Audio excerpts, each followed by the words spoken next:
We back from Brothers from Inglewood podcast once again, coming to you live and direct. I'm Hoopie. This is Charley Mack, our co-host, and got an exciting topic to discuss today. I think it's going to really, bring back some special memories and maybe also embarrassing at the same time. But I think you'll really enjoy this. Before I give it to Charley Mack and let him holler at you, want to say thanks to the Coalesce Group, thanks to Fruit Off the Vine Clothing Apparel for allowing us to partner with your brand. Thank you for following and subscribing to this platform. We really do appreciate it. And we're going to ask that you would like, subscribe, and share, and, ring the bell of the notification so that you will be able to, know when we're on. And I think that'll be exciting for everybody. Also, want to say thanks again for your comments. Thanks for allowing us to share our perspectives and give you information that's not only informative, but it's also fun and entertaining. And so we suggest that you share this. Let somebody know about them Brothers from Inglewood podcast and how we'll be presenting the content each and every week. And we'll also be on a couple of other platforms like IG and also Facebook Live. And look for our lives because like Charley Mack suggested, it would be fun for you guys to see us, unscripted, which, our recordings are unscripted, but to see us live, I think you'll be a part of that process too. So we just want to say thanks for following us and get ready, for what we'll do. I'm going to throw it to Charley Mack and let him holler at you. He said it all. The pilot said it all. I'm the co-pilot. But it's going to be good for you guys to follow us live. That way we'll be able to get your feedback. You can comment about what we're talking about and you can join in to the discussion, which is cool. But anyway, we glad to be back again, guys. Before we get started, we don't own the rights to this music, you dig, but we got the groove to it. Ain't that right, Cam? Yes, sir. So at any rate, guys, like I told you once before, this guy's the pilot. I'm the co-pilot. You guys are the passengers. You got to make sure you put those seatbelts on. We about to get this plane pushing, y'all. Well said, bro. Well said. This is fun to be able to, discuss and present. We're going to talk about memorable trends. Memorable trends that we definitely share in through experience and being able to come to this point, in our early 50s and look back on time spent and just kind of reflect. I don't even know where to begin, man. Because I don't want to start too far ahead, right? And then we have to go back. Well, so, we're going to probably be all over the place anyway. Right. So I think I'm going to just kind of start from elementary. Let's start from elementary. that time of our, adolescence and development in the 70s.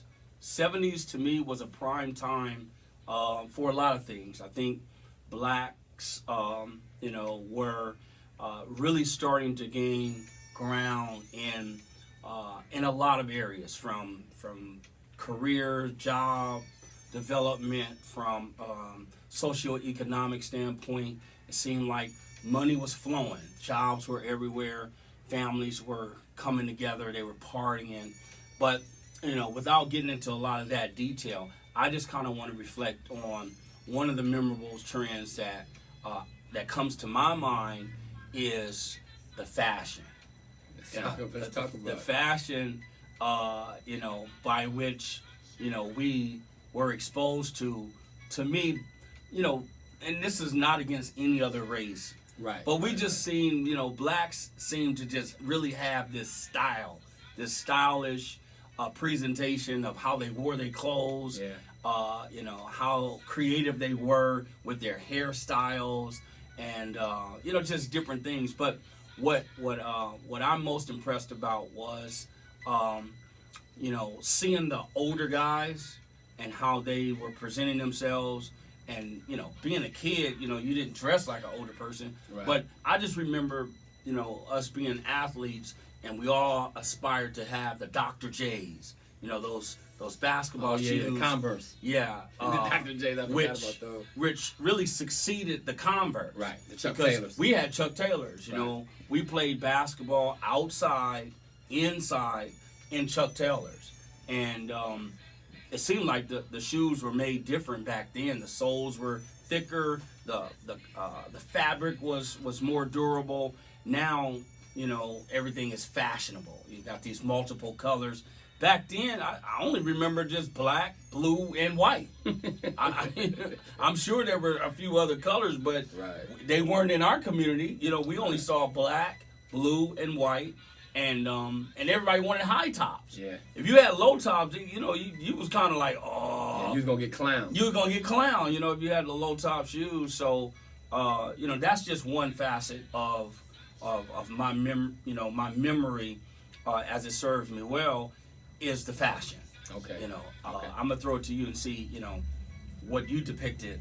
And we're not finished with the 70s. I'm just saying. For sure. But you know, this is funny because I think out of all of us, you know, me, you, and Pi and Poonie, I think I was the one, and Mom can probably attest to this. I was probably the one who was probably, I think, a little bit more into fashion than you guys. You guys were kind of like, yeah, you know, you was into it, but I was really paid attention to detail. Okay. And I can remember this like it was yesterday. I remember when we were younger, we would get clothes passed down to us. Yeah. You know, by size. Yeah. And I remember, I never will forget this, man. It was we were going to Uncle Kenny's funeral in the '77, Mm-hmm. and I don't know where Poonie had some boots that you zip down on the side. Yeah. And man, they were, my mom made me wear them to the funeral, and it was a size too big. And I'm 11 years old, but I don't know what it is about them boots, man. I did not want to wear those boots. I cried. I was mad, but I can just remember that era with those boots. I mean, now if you see somebody with some boots that zip down the side, they gonna get clowned for real. But I guess that was a style back then. Yeah. But it was one other thing too that really, I want to correct you on it. You were saying that we wore Chuck Taylors. We didn't wear Chuck Taylors. Well, because, I'm just saying that was the era. Because Mom couldn't afford to buy four boys Chuck Taylors. So you know what we were, right? What was that? NBA. There you go. There you go. NBAs. The NBAs. And I remember, dude, when I first got to, and I remember this like it was yesterday, when I first Where got did you get those from? Kenny's? From Kenny's. On Manchester. The one right down the street on Manchester. The replica of Man. Converse. NBAs. So, I remember when I first got to Center Park, man, and Ken Henson was in my 3rd grade class, Mr. Tuttle. Yeah. And this dude had every single color Chuck Taylor. He had white, black, burgundy, green. He had every single color Chuck Taylors. And I was so envious of this guy. I'm like, man, who is this dude, man? This dude must be rich. He got every single color Chuck Taylors. I ain't got one pair. My very first pair of Chuck Taylors is, I remember this like it was yesterday. Denny. You remember Denny? He lived down the street from him and Chris now. Because well, go ahead. I'll let you finish. Well, Denny's father, I remember this dude because I watched him. Okay. I think he was, I don't know if he was inebriated or whatever, but he dropped like some money. And I saw it. So he went in the house. I ran down, because they had a long driveway. I ran down the driveway, grabbed the money. I looked at it. It was $17. Okay. I walked straight down on La Brea. I don't know the name of that place. It was like ABS or something. It was on La Brea and something. Bought my very first pair of Chuck Taylors. Wow. It was burgundy. Some burgundy high tops. Wow. And that's how much like fashion in that era kind of influenced me as a young kid. Yeah. And how much we knew as young kids. Yeah, I mean, I remember, you know, guys like Pookie, Daryl Gordon. Pookie didn't have no Chuck Taylors. Who had NBA? No, man. You had some Chucks? Yeah, they had Chucks. LeVar Jenkins. I remember LeVar had because Chucks. You know, we were in elementary school playing on the basketball team. Right. And I remember them having to hand wash them. You know. Yeah, they were canvas. Yeah. But that was like the pinnacle of the shoe at that time. You know, for most of us, of course, the high school guys were playing in Shelto, Adidas, or something. But that era to me was really, really impressive with the fashion statements that were being made. Because if you can remember, the young people wore window pane jeans. Yeah. Yeah. Yeah. You know, some of them even wore the silk shirt with the long collars or whatever. But Rollins. Yeah, the rolling shirt. The Rollins. And the players had those. But you could only get them from certain places. Like, I think, most of the guys that went downtown. Yeah, if you had a Rollin, you was a player. Right. And then a lot of the gangsters wore Rollins. Yeah. And with the tees. Tailor-made pants. Yeah, I remember those. With the nice buckle in the back. Yeah, it was no belt. Right. It was tailor-made to fit. They were tailor-made to fit. And guys were going downtown to get those made. But like you said, it was mostly the player type dude. It was the players. With the press and curl. It was some had the perms. Yeah. It was the Calvin Greers. It was them. It was them cats. The A-Bays of the day. And, rest in peace. Yeah. And, it was cool. And, these guys had these nice afros. Remember, you can remember this. Dude, Mom used to always cut our hair, dude.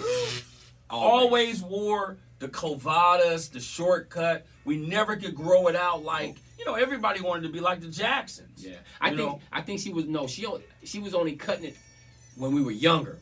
From probably the age of 2 or 3 up until we were probably 5 or 6, and then after that we was able to kind of do our own thing. Maybe up until about 7. Man, we was going over to battles. We was kids though. We was 4, 3 and 4. But then she was taking us also back to the east side on. I don't know if that was 50. Yeah, but that was to get blowouts though. Blowouts. Chemical blowouts. That was to get blowouts. But we was still we were still 7, 8, 7th grade, 8th grade. 6th grade, I don't even think we was that old. No, we wasn't. We was getting blowouts. Yeah. And but remember, they didn't last. They last one day. We go out there flipping, and then as soon as you sweat it out, and you right back to regular. Man, beat out.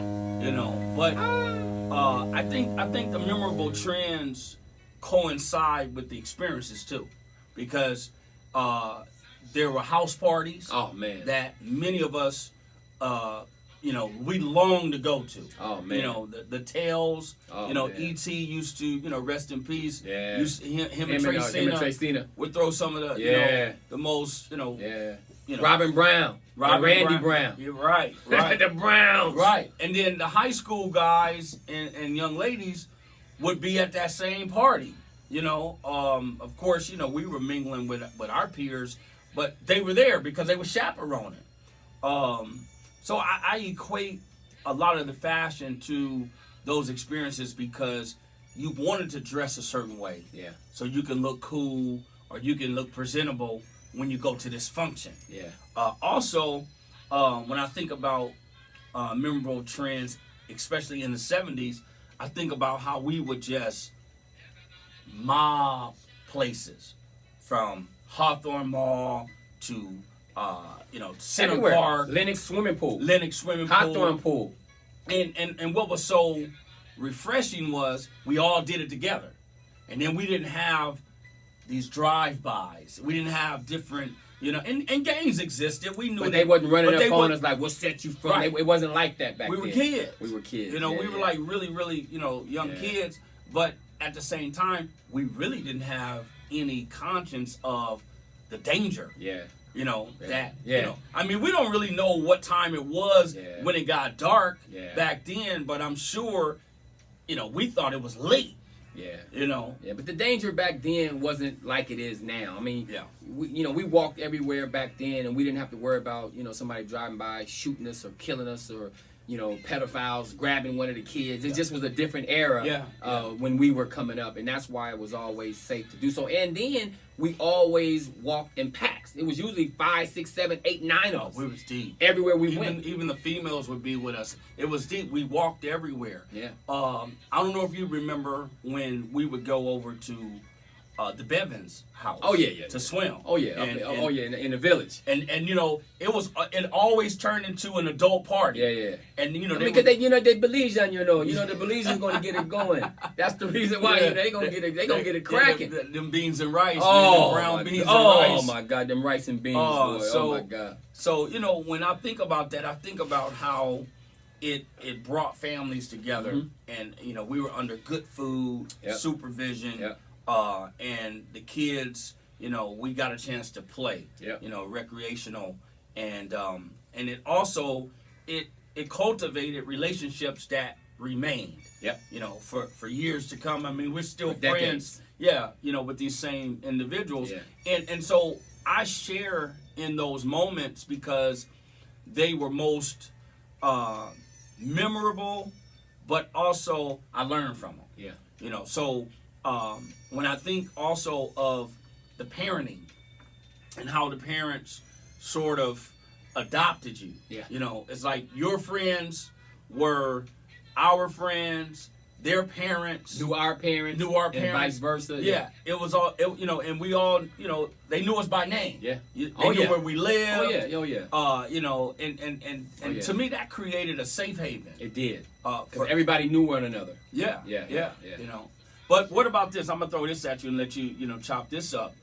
What about in that era of this excitement with the fashion and all of that? What about the dudes that was out there taking jackets? You remember? You remember that? Dudes was out there taking leather coats. Yeah. We didn't have a leather coat, but we saw dudes get packed out at a school dance or at school. Remember how dudes, if you laid your jacket or something down, it's gone. Man, it's gone. Man, I remember this story. I remember this like it was yesterday. I think we was at either Monroe. It was Monroe, and I think I was a freshman at Morningside or either a 8th grade at Monroe. But anyway, I remember Sean Pete. You know who Sean Pete is, right? Oh yeah. That's my partner. But I remember Sean Pete. Yeah. Him and his little crew. They was taking. They was. And he knew the arts. I watched him take like three dudes down at work. Yeah. He came out there. Oh, when I was at the pre-sort? He came out there and put in work on like 3 dudes. But anyway, him and his little crew he used to be snatching dude. I remember, he walked up this one day. I need a quarter. Dude was like, man. Monroe? He went in the dude's pocket and snatched his whole pant leg off. Just went in his pocket and just tore the whole pant. Chains was falling all everywhere, and that's what was happening. And nothing he could do. All he had to do was just give it up. Yeah, we're gonna talk about that about the bully, but Sean P wasn't no bully though. He just needed that coin. He just needed that quarter, y'all. But surprising when you think about this era, you think about how we had the freedom to go to the bowling alley. We had the freedom to hang out at those parks. We played recreational ball from baseball to football, and it was like a normal. Yeah. It was the normal thing to do, and at the same time, remember the music and the dancing, because pop locking was strong at that point. Extremely. Not so much break dancing, but pop locking. Extremely. And pop locking and regular locking. Remember, Yeah, the lockers. Right. So now you go into these events and you're excited about seeing, these competitions, and I remember the Batman jackets. Remember those? The khaki jackets, the Batman. I remember those. And everybody put their name on the back. Everybody put their little nickname on the back. Yeah. I was always C-Mac. Yeah, and I had, What you have on yours? Girl Watcher. No. And no, you didn't. I wasn't a ladies' man. No. You had that on the back? I had Girl Watcher. Did you really? I had a black Batman jacket. Man, I would have never. You had Girl Watcher on the back? In the old English. Did you? Letters. I would have never thought that. And I was like, what made you put that on there? Because I was always just C-Mac. You know what? Hanging with David Johnson. Oh, fly guy. You was hanging with fly guy. He was a ladies' man. Yeah. And And so, we wanted these hip names, and I had Girl Watcher. Man, I remember the jackets. Didn't have no girls like that. and Lightfoot. Lawrence Lightfoot? Lawrence Lightfoot had a nice Batman jacket too. And Kevin Malty. Did Remember he? Kevin? Yeah, I know Kevin Malty. These dudes was fresh. They was Right, ladies' man. Yeah. You know what I'm saying? And we were all palling together. Yeah. That's when light skinned dudes was in. That's when Lawrence Lightfoot, he over there light skinned. Loved him with the pretty eyes. Yeah. Lighty. Yeah, and, Shout out to Lighty. And then he was a great dancer, pop locker. He was. Yeah, remember Lightfoot he was the only one that could vibrate. He was. And he could really vibrate. I remember and he that turned Lighty. red and remember he would vibrate so hard sometimes he would just almost fall. Yeah. Nobody could vibrate like that. The older dudes did. Lighty. So I remember everybody, I forgot what Daryl Gordon had on the back of his. Because we all had them. Me, Kevin Payne. Everybody had them. The whole school had them. Everybody had them. That was a trend in 7th grade, 8th grade. We all had them. And you could tell who went and got bargains on their stuff. Because remember, the letters would come off. Man. The letters would come off. See, but we used to go up to the mall and get them at the, was it the DP or the... VIP. Was it VIP? You know who's worked there, right? The twins. The twins. And Keith. Yeah. Rest in peace. Keith. Yeah. One of the twins and Keith. Right. So really, the Batman jackets, really, it really came from the Spanish. The Hispanics used to wear plain, though. They were plain. Right. They didn't have nothing on them. The Gypsy King. I mean, not the Gypsy Kings. The Latin Kings in New York had them as well. Yeah. Back in the 60s and in the 70s. And I think they called them the Batman jackets because they had that little wing under the under the back. Exactly. It had like that net that fit. Right, and you opened it up, and that's where you Exactly. had your name at, and then you had like maybe your initial or something else on the front, or and then your name on the back. Exactly. So wow, I mean, I didn't know you had Girl Watcher. Man, I had Girl Watcher, man, and that's crazy. I was not a ladies' man, dude. That's funny. I never would have thought that. You would have thought that because Pooh had one. DJ Pooh. His said Boogaloo Pooh. Did it? Yeah, his said Boogaloo Pooh, and Lawrence Spencer. His always said the Plastic Man. Oh yeah, I remember Lawrence. Because he could boogaloo. Oh no, as soon as I seen him, I always called him that. To this day, I call him. What's up, Plastic Man? Because him and Pooh really could boogaloo like nobody else. Because when they would pop.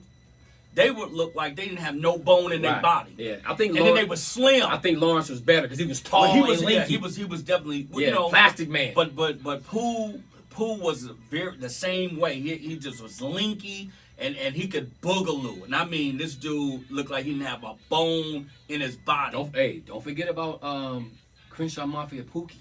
Oh, he was the best. He was the best. No, I take that back. No, Pookie was Armel. Oh, Armel. Armel and Pookie was the best. They was the best. But Armel was the best. And that's so funny because people to this day, they don't really know that. Armel was out there moonwalking on grass. Yeah, he was. Remember how he used to dance for Inglewood's band? I know. No, he was killer. Yeah, he was the best. Pookie was probably second.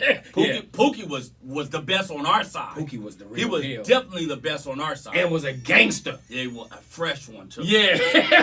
Pookie was fresh. Yeah, he was. He was fresh. Yeah. Yeah, you're right. He was probably the best on our side, with no doubt. He was the best. Without a shadow of a doubt. Oh, without a shadow of a doubt. He was. I mean, because we were coming along, we was aspiring to be like this.